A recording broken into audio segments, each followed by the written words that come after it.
In this video, I'm going to show you how to make emergency call to 911 on your Apple device. That is quite simple and easy to do, so let's begin.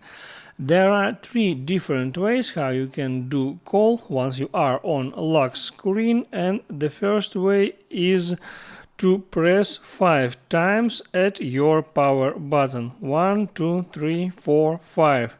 And now there you can slide the slider to the right to make emergency SOS 911 call.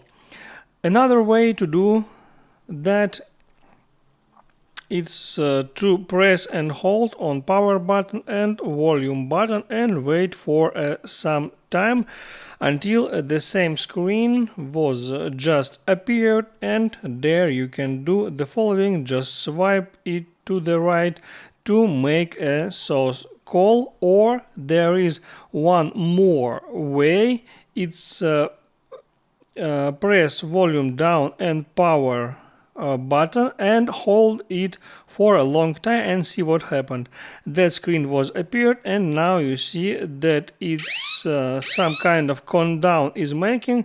It's also alarm sound is playing, and if to wait to the end of that countdown, the phone will make an emergency call. That's how it works, guys. Hit the like button and don't forget to subscribe.